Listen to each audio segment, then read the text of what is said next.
अस्सलामुअलैकुम नाजरीन, आज हम आपको बताएंगे एक नौजवान की इबरतनाक मौत का वाक़या। एक मरतबा हज़रत इब्राहीम फरमाते हैं कि मैं एक साल हज के लिए जा रहा था और भी बहुत से लोग मेरे साथ थे। चलते चलते मेरे दिल में तन्हाई का गलबा हुआ कि सबका रास्ता छोड़कर अकेले चलूं। मैंने इस रास्ते को छोड़कर जिस पर सब चल रहे थे एक दूसरा तन्हाई का रास्ता इख्तियार कर लिया।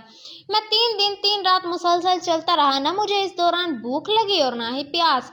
इसके बाद मैंने एक ऐसे जंगल में पहुंच गया जो बड़ा शादाब सरसब्ज था। मैं इसमें हर किस्म का फल और फूल लगे हुए थे जो बड़े महकदार थे। इसके बीच में एक चश्मा था। मुझे ये ख्याल हुआ ये तो जन्नत है और मैं सख्त हैरत में पड़ गया। मैं इसी फिक्र में सोच रहा था कि एक जमात आती हुई नजर आई जिनके चेहरे तो आदमियों जैसे थे लेकिन उन पर मरका चादरें थी। इन लोगों ने आकर मुझको घेर लिया और सलाम किया। मैंने सलाम का जवाब दिया और कहा कि तुम कहाँ मैं कहाँ। फिर मुझे ख्याल हुआ कि ये जिन्नात की कौम है। इनमें से एक ने कहा कि हम में एक मसले में इख्तिलाफ हो रहा है। हम जिन्नात ने बैतुल अकबा की रात में हजूर अक़दस से अल्लाह ताला का पाक कलाम सुना था। हजूर सल्लल्लाहु अलैहि वसल्लम की पढ़ने की आवाज़ से हमें दुनिया के सारे काम छुड़वा दिए हैं। तुमसे पहले कभी कोई शख्स इस जगह नहीं आया। हाँ, एक नौजवान आया था, उसका यहाँ इंतकाल हो गया और ये देख उसकी कब्र है।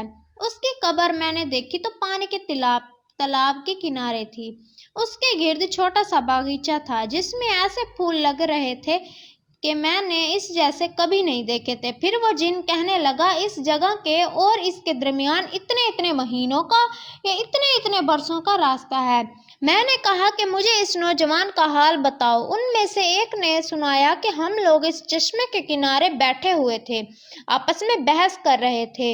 वो नौजवान आया, सलाम किया, हमने जवाब दिया और हमने पूछा कि नौजवान कहाँ से आए हो। उसने कहा कि मैं फलां शहर से आया हूँ। हमने पूछा कि तुमने अपना शहर क्यों छोड़ा। उसने जवाब दिया कि मैंने अल्लाह का इरशाद सुना है, तर्जुमा, तुम अपने रब की तरफ रुजू करो और इसकी फर्माबरदारी करो कबल इसके कि तुम पर अजाब होने लगे, इस वक्त तुम्हारी कोई मदद न करे। हमने नौजवान से पूछा कि अजाब क्या है। उसने बयान करना शुरू किया और जब अजाब बयान करना शुरू किया तो एक चीख मारी और मर गया। हम लोगों ने उसको इस कब्र में दफन कर दिया। हजरत इब्राहीम कहते हैं कि मुझे इस किस्से में से बड़ी हैरत हुई। मैं उस कब्र के करीब गया तो उसके सिरहाने नरगिस के फूलों का एक बहुत बड़ा गुलदस्ता रखा था और इसकी कब्र पर ये लफ्ज लिखे हुए थे, ये अल्लाह का दोस्त की कब्र है जो गैरत का कत्ल किया हुआ है। हजरत इब्राहीम कहते हैं कि फिर मुझे नींद आ गई। जब मेरी आंख खुली तो एक गुलदस्ता मेरे कपड़ों पर था जो कि 1 साल तक मेरे पास रहा और उसके बाद अचानक कहीं गायब हो गया। अगर आपको ये वीडियो अच्छी लगे तो लाइक करें, शेयर करें, कमेंट करें और सब्सक्राइब करना ना भूलें। Thanks for watching.